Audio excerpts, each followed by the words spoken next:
Hello, everybody. Welcome back to Hustlers Academy's YouTube channel. Setting up of business entities, SBI LL paper code amendments பார்க்க போறோம். Before that, I'd like to apologize. இந்த video கொஞ்சம் 12 hours லேட்டா வருது அப்படின்ட்டு because காலையிலே upload ஆயிருக்கணும். Because நீங்க நிறைய பேர் கண்டுபிடிச்சு எனக்கு பர்சனலி மெசேஜ் வர அனுப்பியிருந்தீங்க. பிகாஸ் என்னோட த்ரோட் ரொம்ப பேட் ஆயிடுச்சு. சவுண்டே வரல. ரொம்ப ப்ரெஷர் போட்டு தான் கடைசி வீடியோல நான் ரெக்கார்ட் பண்ணியிருந்தேன். அது ரொம்ப எவிடென்ட்டா இருந்ததுனால some of you had even texted me and inquired about my health, and that means so much to me. Thank you so much. Now I'm doing better because I had to take some remedies so that the voice is back on track. So now it's all right. We are going to start it now. Just because இப்போ இவ்வளவு கொஞ்சம் ஒரு 12 hours delay ஆயிட்டதுனால I've made it much more easier for you. நீங்க வந்து இப்ப நான் upload பண்ற வீடியோ பார்த்துட்டு நான் அதுல ஒரு நோட்ஸ் வச்சு நான் எடுத்திருப்பேன். அந்த நோட்ஸ் வந்து நான் படிக்கிறப்ப எப்படி கன்சைஸ் பண்ணி எடுப்பேன் அப்படி எடுப்பனோ அந்த மாதிரி எடுத்திருக்கேன். It will be much more easier than the hand return notes. Okay, so இதுவும் நான் பர்சனலி கஸ்டமைஸ் பண்ண நோட்ஸ் தான். ஸோ நீங்க அதை மட்டும் ரெஃபர் பண்ணா போதும். ஐசிஎஸ்ஐயோட சப்ளிமெண்ட்ஸ் ரெஃபர் பண்ண வேண்டிய அவசியம் கிடையாது. ஓகே, ஆப்வியஸ்லி அதான் பேஸ், அதுல இருந்தா எடுத்திருக்கோம். It will be much more easier, much more systematic, கொஞ்சம் ஒரு ஃப்ளோல போகும் உங்களுக்கு. ஸோ இதை மட்டும் ரெஃபர் பண்ணுங்க. Trust me, setting up of business என்டிட்டிஸோட அமெண்ட்மெண்ட்ஸ் பார்த்துட்டு ரொம்ப பயந்துருந்தீங்க அப்படின்னா லெட் மீ டெல் யூ, இதுல ஒண்ணுமே இல்ல. லிட்டரலி 6-7 பேஜ் தான் அமெண்ட்மெண்டேவும். அவங்க வந்து அந்த 240 பேஜ்ல அவங்க என்ன பண்ணிருக்காங்கன்னு ஆல்ரெடி சொல்லியிருக்கேன் உங்களுக்கு. அந்த 250 பேஜ்ல அவங்க என்ன பண்ணிருக்காங்கன்னா மோர் தென் 200 பேஜஸ்ல அவங்க வந்து அந்த பார்ட் பில நம்ம மாடியூல் ஆல்ரெடி சேஞ்ச் வந்துருச்சு. நம்ம அந்த சேஞ்ச் பிரகாரம் தான் படிச்சிருக்கோம். கிளாஸ்லும் ஹேண்டில் பண்ணி முடிச்சாச்சு, நீங்களும் படிச்சு முடிச்சிருப்பீங்க நேரம். ஓகே, அத வந்து even after incorporating the same on the module, I don't know why they still incorporated it on a supplement, like on the supplement எனக்கு தெரியல. ஸோ அது மட்டும் தான் சேஞ்சே தவிர வேற எந்த சேஞ்சுமே கிடையாது. ஸோ அதனால அதை நான் இங்க ஹேண்டில் பண்ணல. பிகாஸ் நம்ம கிளாஸ்ல அதை ஹேண்டில் பண்ணியாச்சு. நீங்க அதை எப்போ படிச்சு முடிச்சிருப்பீங்க. செல்ஃப் ஸ்டடி ஸ்டூடெண்ட்ஸ்மே அதை நீங்க முன்னாடியே படிச்சு முடிச்சிருப்பீங்கன்னு அது எப்போவோ அந்த அமெண்ட்மெண்ட். ஓகே, ஸோ புது மாடியூல்லயும் அது வந்துருச்சு. ஓகே, ஸோ அதனால அது இருக்காது. அதை தவிர we have some 6 case laws இருக்கு. யா, 6 கேஸ் லாஸ் அண்ட் ஒரு 4-5 அமெண்ட்மெண்ட் மட்டும் இருக்கு. குட்டி குட்டி ஒன் பேராகிராஃப் அமெண்ட்மெண்ட்ஸ் மட்டும் தான் வந்திருக்கு. ஸோ அவ்வளவுதான் நம்ம படிக்கணும். நான் அட்டாச் பண்றேன் இந்த நான் எடுத்த மெட்டீரியலை வந்து I be attaching on the description. So kindly refer that. நீங்க அதை மட்டும் படிங்க போதும். It is going to be much more easier. Okay, so without wasting any time, let's get into the record video. Yes, start பண்ணலாம். I hope the screen is visible. Yes. So இந்த material மட்டும் நீங்க follow பண்ணுங்க போதும். வேற எதுவுமே நீங்க புதுசா படிக்க வேணாம். இந்த மெட்டீரியல் மொத்தமே 7 பேஜ் தான் இருக்கு. சோ இதை மட்டும் ஃபாலோ பண்ணுங்க. 7 பேஜுமே நான் ரொம்ப ஒரு ஃப்ளோ சார்ட் ஸ்டைல்ல போட்டதுனால உங்களுக்கு அப்படி இருக்கும். மத்தபடி பார்த்தா ரொம்ப சின்ன அமெண்ட்மெண்ட் தான். So without wasting any time, let's start with this. So முதல் அமெண்ட்மெண்ட் எதுல வந்திருக்குன்னா லெசன் நம்பர் 2ல வந்து கார்பரேட் என்டிட்டிஸ் அப்படின்னு சொல்லிட்டு அந்த லெசன் இருக்குல்ல, கம்பெனிஸ் பத்தி, அதுல வந்திருக்கு. இந்த அமெண்ட்மெண்ட் உங்களுக்கு கண்டிப்பா நீங்க ஆல்ரெடி எங்கேயோ பார்த்த மாதிரி இருக்கும். ஏன்னா கம்பெனி லால கவர் பண்ணியாச்சு. கரெக்டா? கம்பெனி லால அந்த டிமெட்டீரியலைசேஷனுக்கு கொஞ்சம் எக்ஸ்டென்ஷன் கொடுத்துருக்காங்கன்ட்டு அங்கேயும் அமெண்ட்மெண்ட் நினைக்கிறேன், இததான் பார்த்தோம். ஓகே, அதே அமெண்ட்மெண்ட் தான் இங்க கொடுத்துருக்காங்க. ஒரு டைம் ரீட் பண்ணுங்க போதும். நான் கம்பெனி லால டீடைல்டா சொல்லியிருக்கேன் உங்களுக்கு. சோ அதனால டைம் வேஸ்ட் பண்ண வேண்டாங்கிறதுனால I'm skipping that. Okay, next அடுத்த அமெண்ட்மெண்ட் வந்து இது வந்து கொஞ்சம் பழைய அமெண்ட்மெண்ட் தான். இது ஆல்ரெடி யூஸ்ல இருக்கிற ஒரு விஷயம் தான்.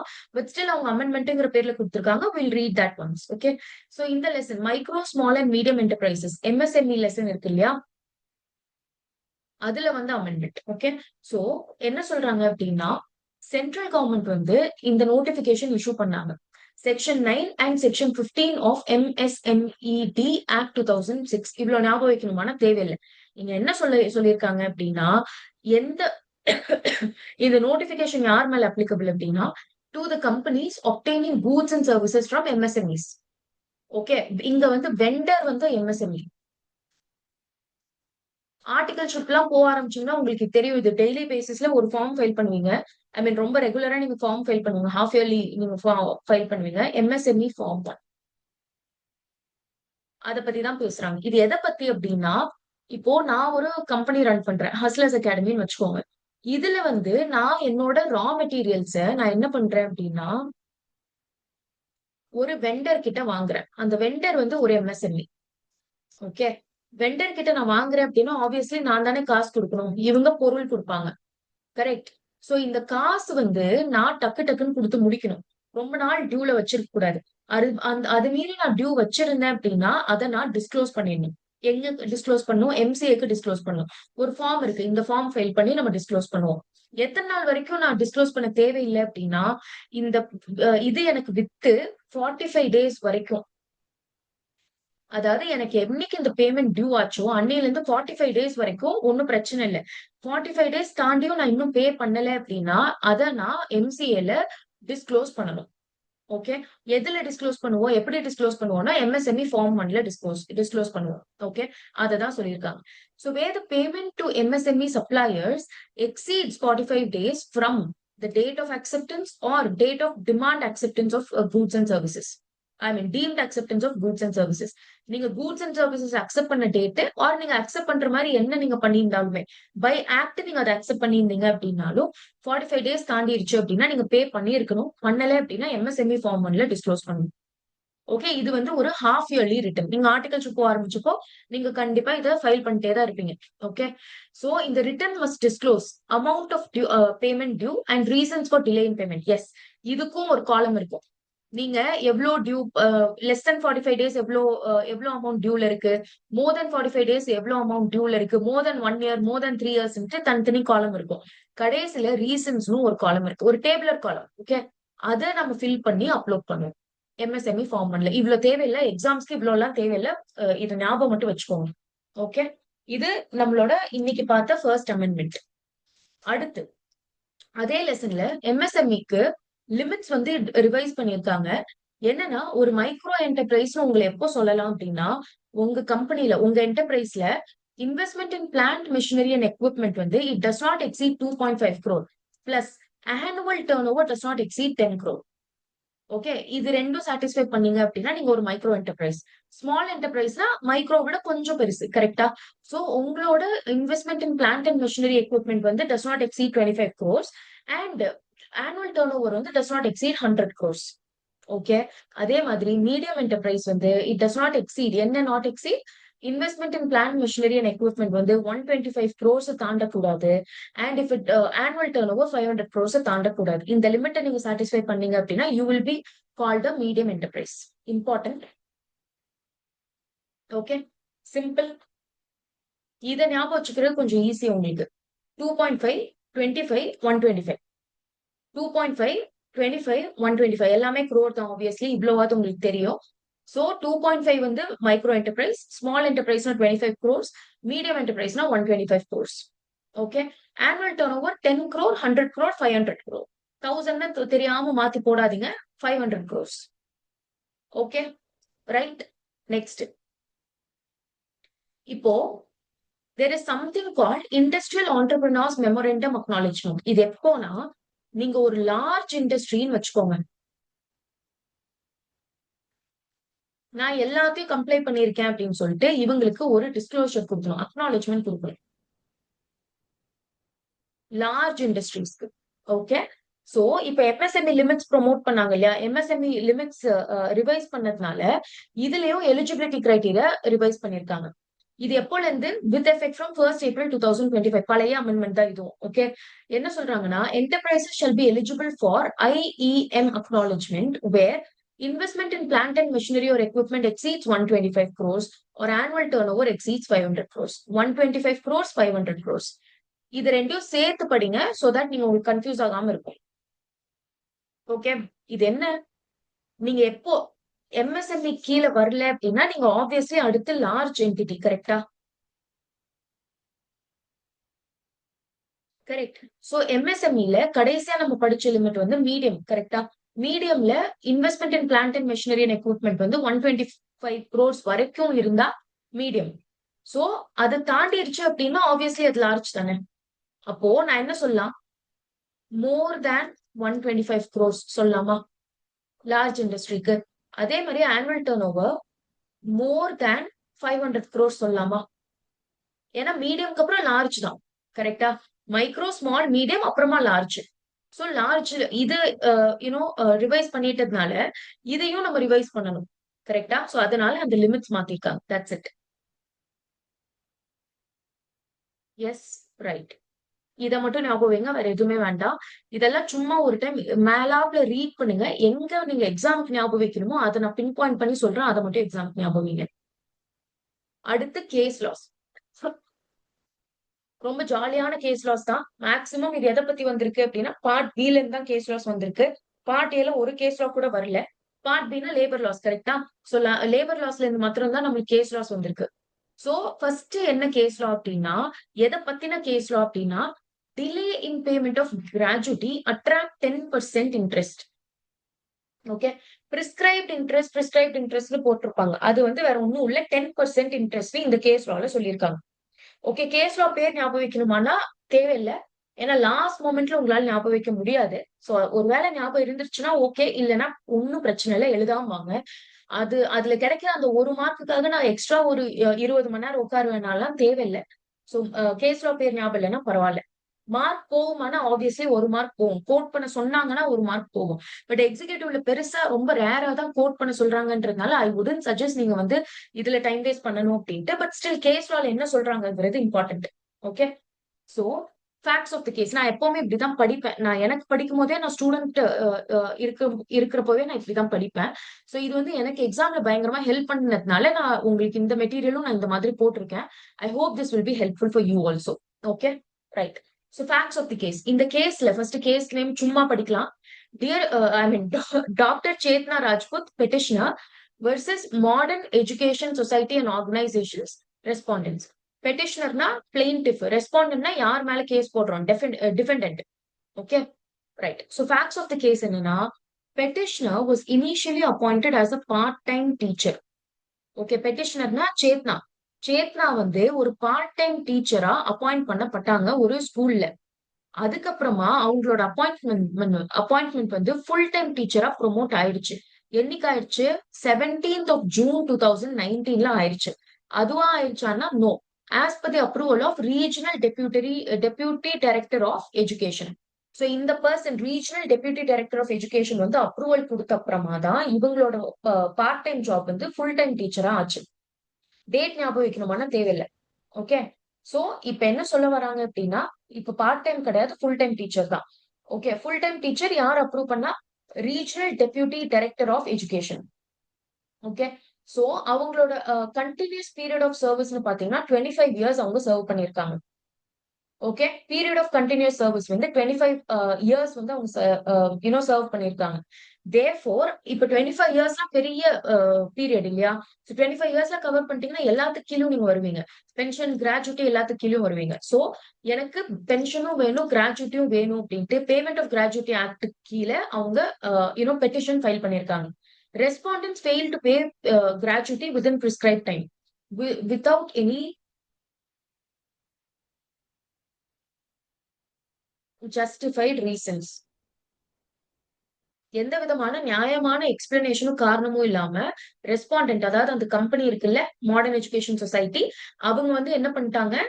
பேமெண்ட் பண்ணல, பேமெண்ட் கொடுக்க முடியாதுன்னு சொல்லிட்டாங்க. இவ்வளவுதான் இந்த கேஸோட கதை.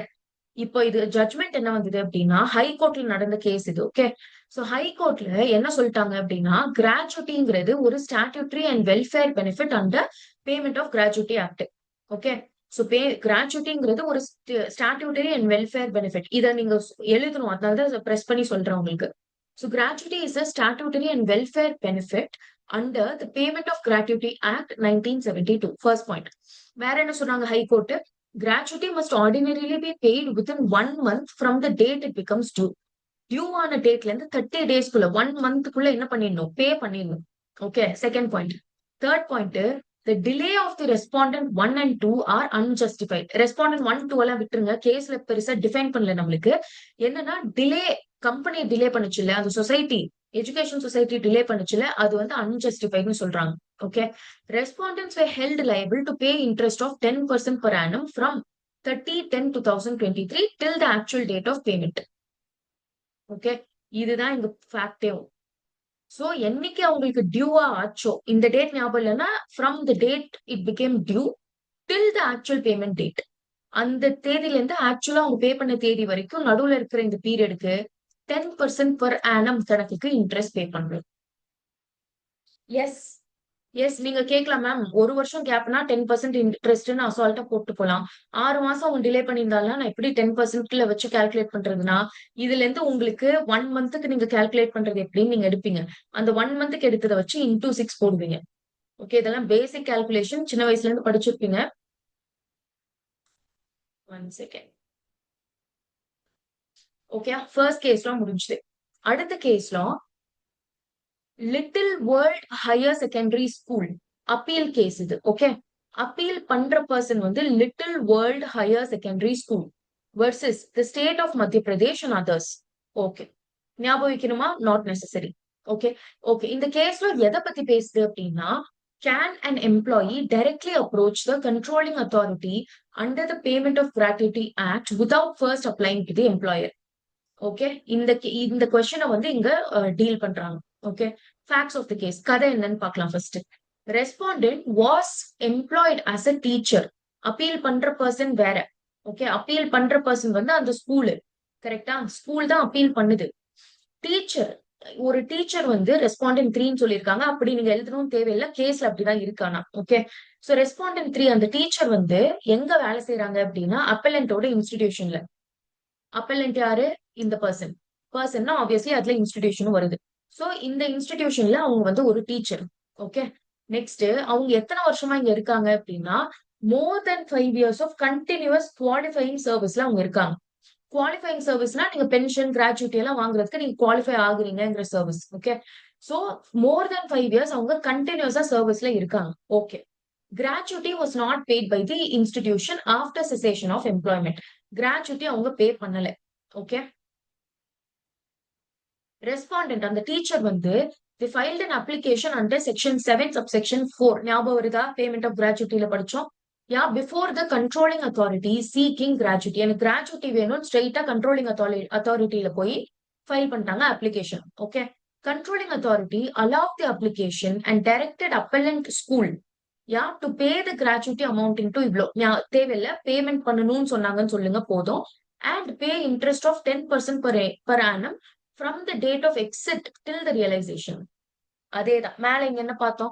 இன்ட்ரெஸ்ட் எப்போ வரைக்கும் கொடுக்கணும்னு பார்த்தோம். இங்க டேட் என்னைக்கு டியூ ஆகுதோ, என்னைக்கு வந்து அவங்க பேமெண்ட் டியூ ஆகுதோ அங்க இருந்து ஆக்சுவல் பேமெண்ட் வரைக்கும் பே பண்ணணும் 10% per annum அப்படின்ட்டு. இங்க என்னைக்கு அவங்க ஸ்கூல்ல இருந்து வெளில போனாங்களோ அங்க இருந்து நீங்க பே பண்ற வரைக்கும் 10% per annum கணக்குக்கு இன்ட்ரெஸ்ட் பே பண்ணணும்னு சொல்லிட்டாங்க. Aggrieved by these orders, court filed the present writ appeals before the High Court. Appealed before the High Court னு போடுங்க போதும். இந்த ரிட்ஸ் அப்பீல்ஸ் பிரசன்ட் அதெல்லாம் தேவையில்லை. ஓகே, சோ என்ன கதை? டீச்சர் இருக்காங்க. டீச்சர் வந்து அவங்களுக்கு கீழே தான் ஒர்க் பண்றாங்க. அவங்க மோர் தென் 5 இயர்ஸ் கண்டினியூஸ் பீரியட்ல சர்வீஸ்ல இருந்திருக்காங்க. அதனால அவங்களுக்கு கிராஜுவிட்டி வேணும். கிராஜுவிட்டி வந்து அப்பலண்ட் இன்ஸ்டிடியூஷன், அதாவது அந்த ஸ்கூல் வந்து கிராஜுவிட்டி பே பண்ணல. சோ ரெஸ்பாண்டன்ட் என்ன பண்ணிட்டாங்க, டீச்சர் என்ன பண்ணிட்டாங்க, ஸ்ட்ரெயிட்டா கண்ட்ரோலிங் அத்தாரிட்டிக்கு போயிட்டாங்க. எதுக்கு? கிராஜுவிட்டி சீக் பண்ணி. சோ கண்ட்ரோலிங் அத்தாரிட்டி இவங்களோட கம்ப்ளைண்ட் பார்த்துட்டு கரெக்ட் தான், இவங்க ஃபைல் பண்ண அப்ளிகேஷன் கரெக்ட் தான் சொல்லிட்டு அவங்க அந்த அப்பலண்ட் ஸ்கூல் இருக்கு இல்லையா, ஸ்கூலுக்கு டைரக்ஷன்ஸ் கொடுக்குறாங்க பை ஆர்டர். என்ன டைரக்ஷன்ஸ் கொடுக்குறாங்க? கிராஜுவிட்டி பே பண்ணுங்க அண்ட் இன்ட்ரெஸ்ட் 10% per annum நீங்க பே பண்ணணும் டிலே பண்ணதுக்கு அப்படின்னு சொல்லி சொல்றாங்க. இதுல அக்ரீவ் ஆனது யாருன்னு பாத்தீங்கன்னா ஸ்கூலு. ஸ்கூலுக்கு தான் இந்த ஆர்டர்ல பிரச்சனை. சோ ஸ்கூல் தான் அப்பீலுக்கு போகுது. அதனாலதான் அவங்கள ஃபர்ஸ்ட்ல போட்டோம். பிளைன்டிஃப் ஏரியால அப்பலண்ட் போட்டு ஃபர்ஸ்ட் நம்ம ஸ்கூல்ல தான் போட்டோம். ஓகே, நெக்ஸ்ட் ஜட்மெண்ட் என்ன வந்தது அப்படின்னா, எம்ப்ளாயரோட ஆப்ளிகேஷன், எம்ப்ளாயர் அப்படின்னா ஸ்கூலோட application to pay the gratuity does not depend on prior submission of an application by employee. என்ன சொல்லிட்டாங்கன்னா, இந்த ஃபேக்ட்ல இன்னொரு விஷயம் நீங்க என்ன ஆட் பண்ணிக்கலாம்னா, இந்த கதையில என்ன நடந்தது, எம்ப்ளாயி அந்த டீச்சர் இருக்காங்கல்ல, ஸ்ட்ரெயிட்டா அவங்க வந்து அப்ளையே பண்ணல. எனக்கு கிராஜுவிட்டி கொடுங்க அப்படின்ட்டு அப்ளையே பண்ணல. அப்ளையே பண்ணாததுனால நான் பே பண்ணல. அவங்க வந்து எனக்கு ஸ்ட்ரெயிட்டா அப்ளை பண்ணாம உங்ககிட்ட ஸ்ட்ரெயிட்டா வந்துட்டாங்க அப்படின்னு சொல்லிட்டு இத ஒரு ஆர்குமெண்டா வச்சாங்க. யாரு? ஸ்கூல். நம்ம கிராஜுவிட்டில அந்த கோட்ல படிக்கும் போதே நம்ம பார்த்தோம். அப்ளை பண்ணணுங்கிறது கட்டாயம் தான். ஆனா அப்ளை பண்றது வந்து ஒரு சின்ன ரிமைண்டர் மாதிரி. யாருக்கு? எம்ப்ளாயருக்கு. அப்ளை பண்ணாலும் பண்ணலைனாலும் நம்ம பே பண்ணி தான் ஆகணுங்கிறத நான் கிளாஸ்ல சொல்லி கொடுத்திருக்கேன். கரெக்ட்? சோ அதேதான் இங்க கோர்ட்ல இந்த ஜட்மெண்ட்ல அதுதான் டிசைட் ஆச்சு. Okay, so the employer's obligation to pay the gratuity does not depend on prior submission of the application by employee. First. Submission of application by employee is merely a reminder to the employer regarding the statutory duty. Okay, right. So இது எல்லாமே தனித்தனியா தான் operate ஆகும். Apply பண்றதும் அந்த you know employer பே பண்ணணுங்கிற இருக்கிற provisions இது மூணுமே. ஓகே, இது எல்லாமே இண்டிபெண்டன்ட்லி தான் ஒர்க் ஆகும். நான் அப்ளை சரியா பண்ணியிருந்தா தான் நான் பே பண்ணுவேன் அப்படின்றதெல்லாம் கணக்கு கிடையாது. The court clarified that the gratuity becomes payable automatically upon the cessation of employment. An employer must act without waiting for an application. Clear? Self-explanatory? Yes. The writ appeals filed by the appellant school was dismissed and direction to pay gratuity with 10% interest. 10% interest நீங்க மறக்கவே கூடாது. gratuity நீங்க delay பண்ணீங்க அப்படின்னா 10% interest உங்களுக்கு. ஒரு time இந்த case மட்டும் ரீட் பண்ணுங்களேன்.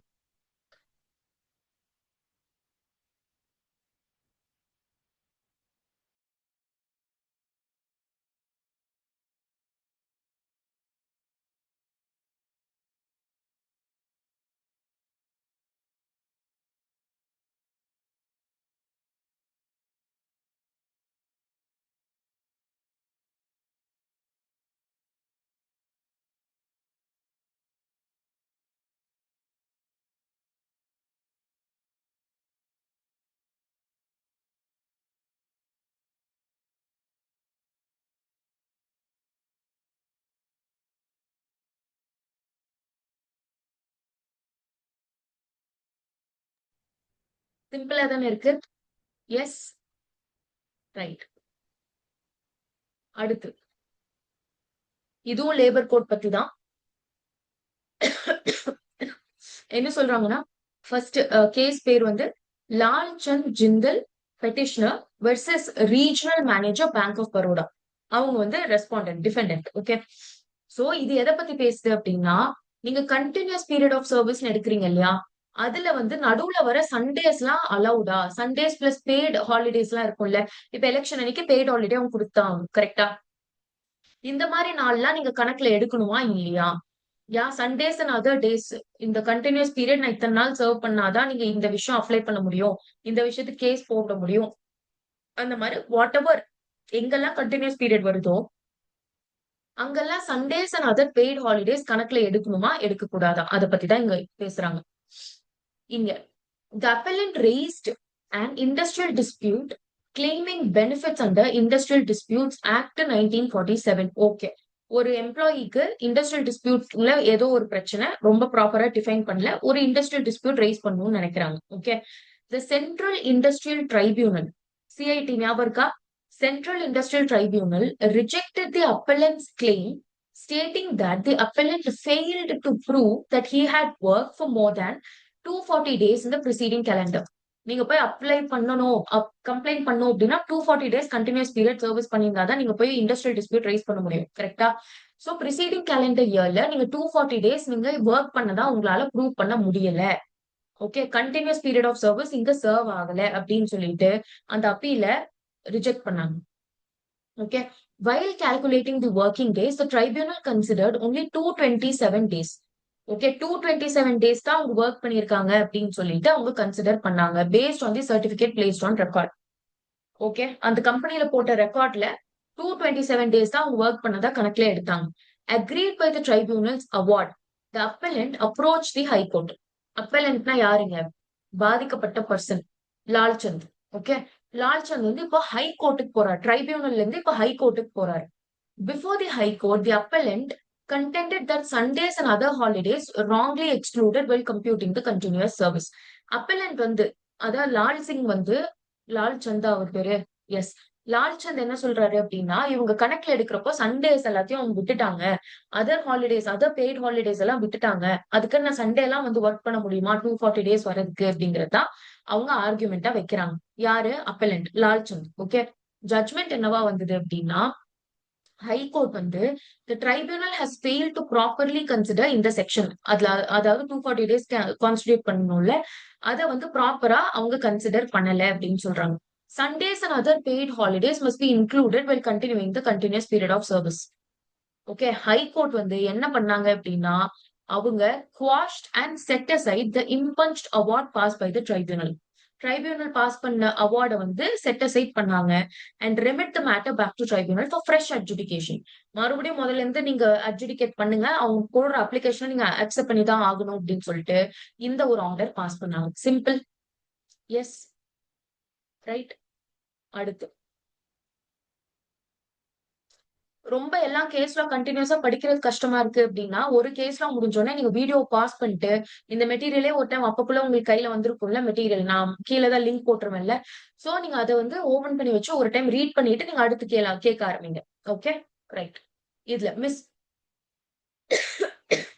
J fibre corporations versus Shri Maruti Harish Chandra. Okay, so petitioner வந்து இவங்க, இந்த ரெஸ்பாண்டன்ட் வந்து மிஸ்டர் ஹரீஷ் சந்திரான்னு வச்சுக்கலாம். ஓகே, இது எதை பத்தி இந்த கேஸ் அப்படின்னா, employees crossing the age of superannuation annuation being granted a lump sum compensation by court on failure of following the retrenchment procedure by the employer. Okay, retrenchment பத்தி இங்க பேசுறாங்க. அந்த ரிட்ரென்ச்மெண்ட் ப்ரொசீஜர்ல எம்ப்ளாயர் என்னமோ தப்பு பண்ணிருக்காங்க. சோ அந்த கேஸ்ல லம்சமா பே பண்ணுவோம்ல. சூப்பர் annuation என்னது, அவங்க இத்தனை வருஷம் தான் நான் சர்வீஸ் பண்ண போறேன், இத்தனை வயசு வரைக்கும் தான் சர்வீஸ் பண்ண போறேன்னு முன்னாடியே டிசைட் பண்றாங்க. சே ஃபார் எக்ஸாம்பிள் 56 இயர்ஸ், நான் 56வது வயசுல என்னோட சூப்பர் annuation அட்டென்ட் பண்ணிடுவேன், சோ அப்ப வந்து நான் ரிட்டையர் ஆயிருவேன் அப்படின்னு சொல்லுவாங்க. இதெல்லாம் கிளாஸ்ல டீடைல்டா சொல்லியிருக்கேன் உங்களுக்கு. சோ அந்த நாளை தாண்டிட்டாங்க, ஆனா ரெட்ரென்ச்சும் ஆயிட்டாங்க. சோ லம்சம் அமௌண்ட் அவங்களுக்கு பேயபிளா இல்லையா அப்படிங்கிறது தான் கொஸ்டின். ஃபேக்ட் படிக்கிறப்ப இன்னும் பெட்டரா புரியும் உங்களுக்கு. பெட்டிஷனர் வந்து பார்ட்னர்ஷிப் ஃபார்ம். ஓகே, ரெஸ்பாண்டன்ட் வந்து he was employed as shift supervisor with the petitioner. அந்த ஃபர்ம்ல, பார்ட்னர்ஷிப் ஃபர்ம்ல ஷிஃப்ட் சூப்பர்வைசரா அவங்கள அப்பாயிண்ட் பண்ணியிருந்தாங்க, எம்ப்ளாய் பண்ணியிருந்தாங்க. அவரோட கிராஸ் சேலரி பாத்தீங்கன்னா 12,650 rupees வருது. ஓகே, அவரோட டியூட்டிஸ் என்னன்னா ப்ரொடக்ஷனை சூப்பர்வைஸ் பண்ணணும், அட்டெண்டன்ஸ் ஃபார் ஒர்க்மென் கரெக்டா மார்க் பண்ணணும், அண்ட் ரைட்டிங் சூப்பர்விஷன் ரிப்போர்ட்ஸ் இந்த டெய்லி ரெக்கார்ட் புக். இந்த கிளரிக்கல் வேலையெல்லாம் இவர் தான் பண்றாரு. ஓகே, பெட்டிஷனர் வந்து contended that due to his supervisory role and salary, respondent 1 வந்து அவர் ஒர்க்மேன் எல்லாம் கிடையாது, அவர் ப்ராப்பர் எம்ப்ளாயி கேட்டகரியில வந்துருவாங்க, லேபர் ஒர்க்மேன் கேட்டகரியில வரல. ஏன்னா அவர் சூப்பர்வைஸ் பண்றாரு, 12,000 பிளஸ் அவர் வந்து சம்பாதிக்கிறாரு. ஓகே, அதனால இவர் ஒர்க்மேன் கிடையாது அப்படின்னு சொல்லி பெட்டிஷனர் சொல்றாங்க. Okay, respondent was terminated from service on ground of cost cutting. So cost cutting பண்றோங்கிற பேர்ல அந்த பார்ட்னர்ஷிப் ஃபர்ம் வந்து இவரை வேலையை விட்டு தூக்கிட்டாங்க. ஓகே, இந்த டெர்மினேஷன்ல இவருக்கு கொஞ்சம் பிரச்சனை. ஓகே, அவர் என்ன பண்றாரு, அந்த டெர்மினேட் ஆனவரு டிமாண்ட் லெட்டர் சென்ட் பண்றாரு ஃபார் ரீஇன்ஸ்டேட்மெண்ட், அப்படின்னா அவரை திரும்ப அப்பாயின்ட்மெண்ட் பண்ணிக்கிறதுக்கு. And approach the conciliator officer, conciliation ஆஃபீஸருக்கும் அவர் அப்ரோச் பண்றாரு. ஓகே, இங்க conciliation failed and matter was refer to labour court. இதெல்லாம் விட்டுருங்க. ஓகே, லேபர் கோர்ட் என்ன பண்ணுச்சு, ரீஇன்ஸ்டேட்மெண்ட் பண்ணிருங்க, ஃபுல் பேக் வேஜஸ் உங்களுக்கு கொடுக்கணும், கண்டினியூஸ் சர்வீஸ் செக் பண்ணிட்டு நீங்க கொடுக்கலாம் அப்படின்னு சொல்லி சொன்னாங்க. Okay, tahsildar initiated recovery proceedings against the petitioner. Okay, petitioner filed a writ petition challenging the labor courtோட award. இங்க என்னன்னா இதெல்லாம் அவருக்கு ஒத்து வரல, நடுவில் இருக்கிற கசம்சால உங்களுக்கு வேண்டாம், சும்மா ஞாபகம் எங்க போதும். ஜட்மெண்ட் என்ன வருது அப்படின்னா, ரெஸ்பாண்டன்ட் 1, அதாவது அந்த வேலை செய்யறவரு mainly perform technical and clerical work தான், and therefore he is qualified as workman. அவர் வந்து ரொம்ப பெரிய வேலையெல்லாம் பண்ணல, இந்த மாதிரி டெக்னிக்கல் அண்ட் கிளரிக்கல் ஒர்க் தான் அவர் பண்றாரு, அதனால அவர் ஒர்க்மேன் தான் அப்படின்ட்டு ஹைகோர்ட் சொல்லிருச்சு. ரீஇன்ஸ்டேட்மெண்ட் வாஸ் நாட் பாசிபிள், ஏன்னா அவர் ஆல்ரெடி ரிட்டையர்மெண்ட் ஏஜ் அட்டென்ட் பண்ணிட்டாரு, ஏன்னா சூப்பர் annuation பீரியட் அவர் அட்டென்ட் பண்ணிட்டாரு. ஓகே, லேபர் கோர்ட் அவார்டு வந்து கொஞ்சம் மாடிஃபை பண்ணிட்டாங்க. லேபர் கோர்ட் வந்து பாஸ் பண்ண அவார்ட்ல என்ன வந்தது, ரீஇன்ஸ்டேட்மெண்ட்டும் பண்ணணும்னு வந்தது. சோ அது பண்ண முடியாது, நாட் பாசிபிள், ஏன்னா சூப்பர் annuation ஏஜ் வந்து அவர் அட்டென்ட் பண்ணிட்டாரு. சோ திரும்ப அப்பாயிண்ட் பண்றதுலாம் நடக்காது. சோ அதை மாடிஃபை பண்றாங்க. High court directed payment of lump sum compensation, இவ்வளோ ஞாபகம் இல்லைன்னா பரவாயில்ல, in lieu of reinstatement and back wages. Okay, அவர் அப்பாயிண்ட் பண்ண முடியாது, ஏன்னா லேபர் கோர்ட் வந்து அப்பாயிண்ட் பண்ணணும்னு சொல்லிட்டாங்க. அது பண்ண முடியாததுனால அதுக்கு பதிலா 3,58,000 சொச்சம் வந்து அவருக்கு லம்சம் காம்பன்சேஷன் கொடுக்கணும், பிளஸ் பேக் வேஜஸ். யா, இது வந்து அவருக்கு கொடுக்கணும்னு சொல்லிட்டாங்க. நோ ஃபர்தர் சர்வீஸ் பெனிஃபிட்ஸ் வேர் அலவுட். இதுக்கு மேல எந்த விதமான சர்வீஸ் பெனிஃபிட்ஸும் அவருக்கு அலவுட் கிடையாதுன்னு சொல்லிட்டாங்க. Tahsildar was directed to remove the seal and lock from petitioner's premise. இது தேவையில்லை, இது இல்லைன்னா பரவாயில்ல, நம்மளுக்கு தேவை இதுதான். இந்த ஒரு 4 பாயிண்ட் தான் இம்பார்ட்டன்ட், மத்தபடி எதுவுமே நீங்க ஞாபகம் வைக்க வேண்டாம். அடுத்து Umadevi versus government of Tamil Nadu. Okay, Umadevi தான் இங்க அப்பலண்ட். இதுவும் அப்பீலுக்கான கேஸ். இங்க வந்து மெட்டர்னிட்டி பெனிஃபிட் பத்தி நான் உங்களுக்கு ஞாபகம் இருக்கா? மெட்டர்னிட்டி பெனிஃபிட் ஆக்ட்ல ஒரு விஷயம் படிச்சோம். 2 சில்ட்ரன் வரைக்கும், 2 லிவிங் சில்ட்ரன் வரைக்கும் மெட்டர்னிட்டி பெனிஃபிட்ஸ் ஃபுல்லா உங்களுக்கு கிடைக்கும். 3rd சைல்ட்ல கொஞ்சம் கம்மியா கிடைக்கும். ஆனா கிடைக்கும். மெட்டர்னிட்டி பெனிஃபிட்டே குடுக்கவே மாட்டேன்னுலாம் சொல்ல முடியாது. கொஞ்சம் கம்மியா கிடைக்கும். 26 வீக்ஸ் கிடைக்கிற பதிலா கொஞ்சம் கம்மியா 12 வீக்ஸ் உங்களுக்கு கிடைக்கும். ஞாபகம் வருதா அதெல்லாம்? எஸ். அத சம்மந்தப்பட்டு தான் ஒரு கேஸ்ல. இது டீடைல்டா கிளாஸ்ல நான் எடுத்திருக்கேன் அத. Okay. Right. Concept of maternity leave in a matter of not just fair play and social justice, but is also a constitutional guarantee in women employees. ஞாபகம் இல்லைன்னா பரவாயில்ல. என்ன இதுல ரொம்ப கொஞ்சம் பிலாசபிக்கலா போயிட்டு விமன் எம்பவர்மெண்ட்ங்கிற பேர்ல அவங்க என்ன சொல்லியிருக்காங்க அப்படின்னா, ரீப்ரொடக்ஷன் இது வந்து ரொம்ப பார்ட் அண்ட் பார்சல். சோ அது வந்து அவங்களோட ரைட் ஆஃப் டிக்னிட்டி எல்லாம் இருக்கு. சோ அதனால நீங்க 3வது சைல்டு 4வது சைல்ட்லாம் நீங்க போக கூடாதுன்னு நீங்க சொல்லக்கூடாது. இது வந்து நீங்க மெட்டர்னிட்டி பெனிஃபிட் கட் பண்ணீங்க அப்படின்னா அவங்களோட பர்சனல் சாய்ஸஸ்ல கை வைக்கிற மாதிரி இருக்கு அப்படின்ட்டுலாம் கொஞ்சம் அவங்க கொஞ்சம் பிலாசபிக்கலா இந்த கேஸ் இருக்கு. ஃபர்ஸ்ட் ஃபேக்ட்ஸ் என்னன்னு பார்க்கலாம். Umadevi government English teacher, government ஸ்கூல்ல இங்கிலீஷ் டீச்சரா இருக்காங்க உமாதேவி. அவங்களுக்கு ஆல்ரெடி 2 சில்ட்ரன் இருக்காங்க from first marriage. And 3rd child is from the second marriage. இவ்வளவு டீடைல்ஸ்லாம் நமக்கு தேவையில்லை, but still okay. So 3 children இருக்காங்க. Her application for maternity leave for the 3rd child was rejected due to a state policy restricting maternity benefits to women having 2 children. அதுல ஒரு area இருக்கு. நீங்க 2 children வரைக்கும் நிறைய பெனிஃபிட்ஸ் எடுத்துக்கலாம். Okay. 3வது children வரைக்கும் அவங்க பெனிஃபிட்ஸ் ரொம்ப ஜாஸ்தி கொடுக்கல, பட் எட் பெனிஃபிட்ஸ் எல்லாம் இருக்கு. ஓகே. சோ இந்த இதை கிளியரா அவங்க புரிஞ்சுக்காம அவங்களோட அப்ளிகேஷன் வந்து ரிஜெக்ட் பண்ணிட்டாங்க. Agreed by the rejection, she filed a writ petition before the High Court. Single judge of the High Court held that she was entitled to maternity benefits and declared the rejection illegal. நீங்க reject பண்ணது ரொம்ப illegal, அது நீங்க பண்ணக்கூடாது. She is entitled to maternity benefits அப்படின்ட்டு high கோர்ட்ல single judge சொன்னாங்க. However, single ஜட்ஜ்னா அந்த பெஞ்ச்ல ஒரே ஒரு ஜட்ஜ். டிவிஷன் பெஞ்ச்னா 2 ஜட்ஜ் இருந்தாங்கன்னா அது டிவிஷன் பெஞ்ச்னு சொல்லுவோம். எங்க ஜேஜேல சொல்லி கொடுத்திருக்கேன் ஞாபகம் இருக்குல்ல? எஸ். அவங்க என்ன சொன்னாங்க, சிங்கிள் ஜட்ஜோட ஆர்டரை செட் அசைட் பண்ணுங்க, அவருக்கு வேற வேலை இல்ல, செட் அசைட் பண்ணுங்க. And held that she was not entitle to maternity benefit. So single judge இருக்கிற அந்த பெஞ்ச் வந்து அவங்க இந்த மெட்டர்னிட்டி பெனிஃபிட்டுக்கு அவங்க கேப்பபிள் தான், அவங்களுக்கு மெட்டர்னிட்டி பெனிஃபிட் கொடுக்கணும்னு சொல்றாங்க. இந்த ஆர்டரை இந்த டிவிஷன் பெஞ்ச் இருக்குல்ல, 2 ஜட்ஜ் இருக்கிற பெஞ்ச், இந்த பெஞ்ச் வந்து ரிஜெக்ட் பண்ணிட்டாங்க. இல்ல இல்ல அவருக்கு மெட்டர்னிட்டி பெனிஃபிட் எல்லாம் கொடுக்க கூடாது அப்படின்ட்டு. இந்த டிசிஷன்ல அக்ரீவ் ஆனவங்க சுப்ரீம் கோர்ட்டுக்கு போனாங்க. ஓகே. இப்ப சுப்ரீம் கோர்ட் இது ரொம்ப இம்பார்ட்டன்ட். மேல பாத்ததுல இது மட்டும் தான் சுப்ரீம் கோர்ட்டுக்கு போயிருக்கு. சோ சுப்ரீம் கோர்ட்ல என்ன சொன்னாங்க அப்படின்னா, maternity benefit does not place any ceiling on number of children for claiming maternity benefit. Very important. Maternity benefit ஆக்ட்ல இந்த மெட்டர்னிட்டி பெனிஃபிட்ஸ் வந்து இத்தனை சில்ட்ரனுக்கு மட்டும்தான், இத்தனை சில்ட்ரன் வரைக்கும் தான் அப்படின்ட்டு எங்கேயுமே சொல்லல. 2 சில்ட்ரன் வரைக்கும் ஒரு கைண்ட் ஆஃப் பெனிஃபிட், 3வது சைல்டுக்கு வேற ஒரு பெனிஃபிட், கம்மியான பெனிஃபிட்னு சொல்லியிருக்காங்களே தவிர பெனிஃபிட்டே கிடையாதுன்னு சொல்லல. ஓகே. என்ன கோர்ட் என்ன சொல்லியிருக்குன்னா கிளாரிபிகேஷன்ஸ் கொடுத்திருக்கு. எதை பத்தி? Women having less than 2 surviving children are entitled to 26 weeks of maternity leave. Okay. 2 surviving children, less than 2 surviving children, which means ஒரு குழந்தை இருக்கு உங்களுக்கு, செகண்ட் குழந்தைக்கு நீங்க மெட்டர்னிட்டி பெனிஃபிட் எவ்வளவு வாங்கலாம்னா 26 வீக்ஸ் வரைக்கும் வாங்கலாம். while women having 2 or more surviving child, 2 or more 19 சொல்லிட்டாங்க. அந்த மோர் எவ்வளோன்ற அப்பர் லிமிட்டே கிடையாது. 7 குழந்தை அப்படின்னாலும் நீங்க 12 மாசம் வாங்கிக்கலாம் மெட்டர்னிட்டி. 7வது குழந்தைக்கு 7வது டெலிவரிக்கு நீங்க போறீங்க அப்படின்னாலுமே 12 வீக்ஸ் ஆஃப் மெட்டர்னிட்டி லீவ் அவங்க கொடுத்தாங்க. ஓகே.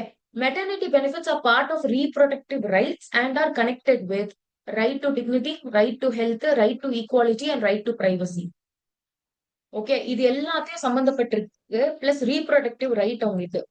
ஓகே. தட் உடன் பி ஃபேர்ல. ஒரு சில பேத்துக்கு அவங்க இஷ்டம், அவங்க எத்தனை குழந்தை பெத்துக்கணும்னு நினைக்கிறாங்களோ அவங்க பெத்துப்பாங்க. கரெக்டா? சோ அதுக்கெல்லாம் நம்ம லிமிட்ஸ் போட்டுட்டு இருக்க கூடாது. கரெக்ட். சோ அந்த பெனிஃபிட் சி 7th சைல்டு பிறக்கும் போதும் அந்த மதரோட body goes through the same damage that it had gone through for the first child. கரெக்டா? ஜஸ்ட் பிகாஸ் இது சும்மா 7 குழந்தைங்க வரைக்கும் நான் 26 வீக்ஸ் கொடுப்பேன் அப்படின்னா அது எம்ப்ளாயருக்கும் கஷ்டம். கரெக்டா? அதனால 2 பேத்துக்கும் பிரச்சனை இல்லாத மாதிரி இந்த பீரியட பிக்ஸ் பண்ணிருக்காங்க. Okay. Maternity leave is necessary for physical and psychological wellbeing of both the mother and the child. Okay. So இது வந்து அப்பலண்ட்டுக்கு அந்த மெட்டர்னிட்டி பெனிஃபிட்ஸை ரெஸ்டோர் பண்ணி கொடுத்துருச்சு இந்த supreme court. Clear? S.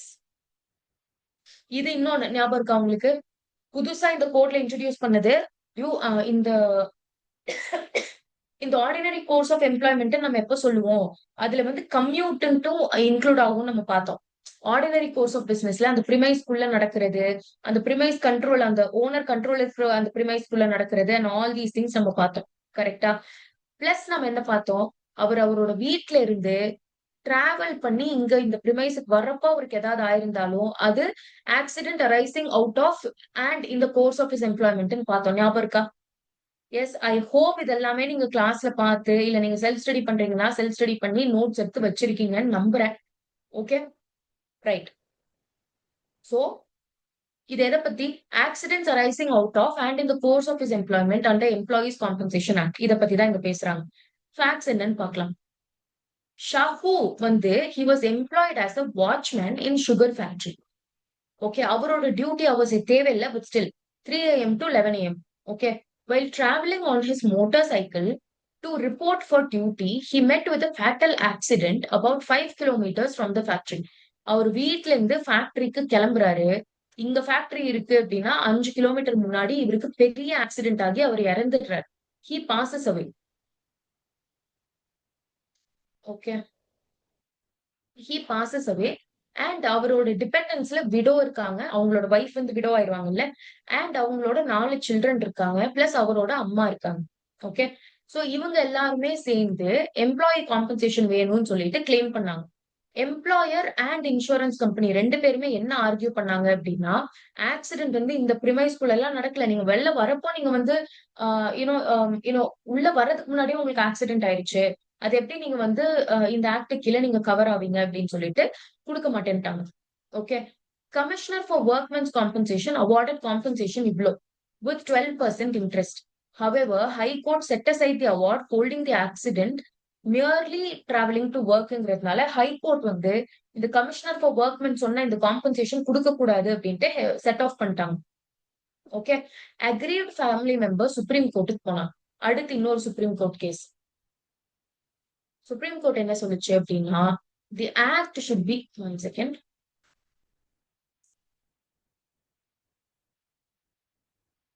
S, the act should be interpreted to the benefit of the workers and their dependents. Actually சொல்ல போனா ஆக்ட்ல ரொம்ப கிளியரா, ஐ மீன் கோடுல, லேபர் புது கோட்ல கிளியரா சொல்லிட்டாங்க.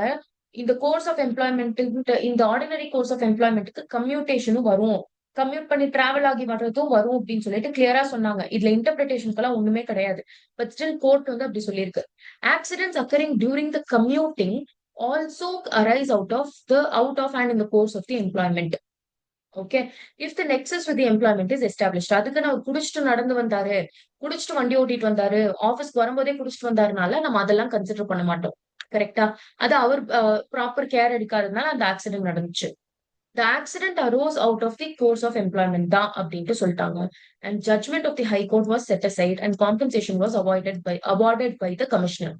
ஸோ கமிஷனர் சொன்ன இந்த அமெண்ட்மெண்ட், ஐ மீன் காம்பன்சேஷன் இருக்குல்ல, 3 லட்சம் ரூபாய், யா அது வந்து குடுக்கணும் அப்படின்ட்டு சுப்ரீம் கோர்ட் சொல்லிருச்சு. கிளியர்? அவ்வளவுதான். Very simple. Yes, right. இந்த மெட்டீரியல் நான் அட்டாச் பண்ணிடுறேன். மறக்காம எடுத்து பிரிண்ட் அவுட் எடுத்து இதை மட்டும் பாருங்க. சப்ளிமெண்ட்ஸ் எல்லாம் பார்க்காதீங்க. Okay, done. Thank you so much. All the best.